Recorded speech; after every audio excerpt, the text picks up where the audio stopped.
Nah, kemudian insight-nya, kita pengen tahu insight dari data ini apa sih gitu ya. Nah, kita bisa bikin pertanyaan sendiri sebetulnya dari data itu.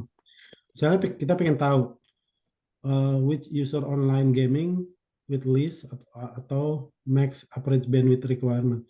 Jadi user online game yang mana yang dapat bandwidth requirement. So bandwidth requirement itu ini ya, required bandwidth yang tergede, yang terkecil sama yang terbesar gitu. Nah, caranya kita bisa bikin uh, variabel baru dari nge-retrieve dari query data situ, application bandwidth, application type-nya online gaming gitu ya. Nah, kalau di Python tuh double equal gini artinya sama dengan atau untuk menandakan equal itu pakai double double apa ini namanya? Sama dengan ya, ya double double sama dengan. Tapi kalau untuk mengassign sesuatu ke variabel baru itu pakai satu gitu ya. Jadi kalau kode ini kalau bisa saya baca seperti ini.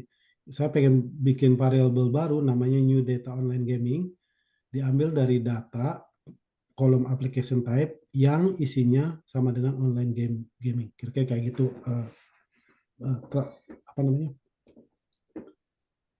Terjemahannya ya dari kode ini. Sama juga kita ambil required bandwidth karena itu yang kita tanyain ya, online gaming dan bandwidth requirement.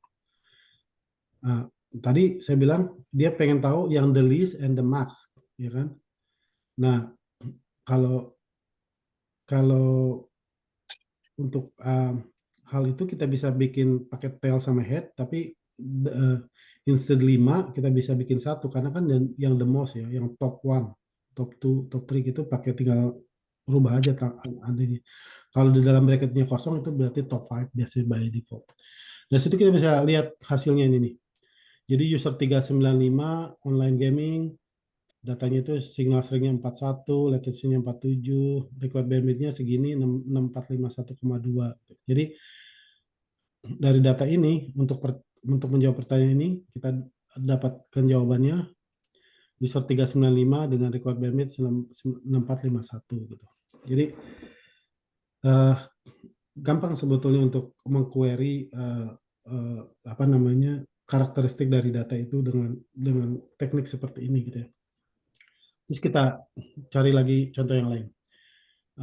Pertanyaan berikutnya saya pengen tahu uh, berapa sih uh, required bandwidth untuk user yang memiliki signal strength tertinggi gitu. Kayak gitu kira-kira pertanyaannya. Maka um, kita kita bisa uh, kita bisa lakukan seperti ini data signal strength mean. Kenapa mean?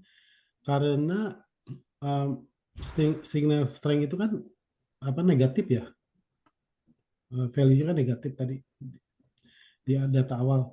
Jadi semakin gede negatif, berarti itu sebenarnya semakin besar ya. Nah, kita udah tahu negatifnya itu 40. Berarti kalau kita plug in, saya pengen tahu user mana aja yang signal strength-nya 40. Saya dapetin ini, user 391, 397, 399 pakai aplikasi ini, dan ini data yang lainnya gitu ya. Nah, sekarang berapa required bandwidth-nya dari itu? Ya, kita bisa lihat, nggak usah pakai ini juga sebenarnya kalau datanya cuma segini kan kita bisa lihat kalau row yang kedua ini yang uh, paling tinggi gitu ya. Tapi kalau kita mau pakai kode juga bisa kita bikin seperti ini gitu. Ngambil value ini. Oke, itu terus misalnya ya kita satu tadi saya bilang kita bisa bikin pertanyaan sendiri.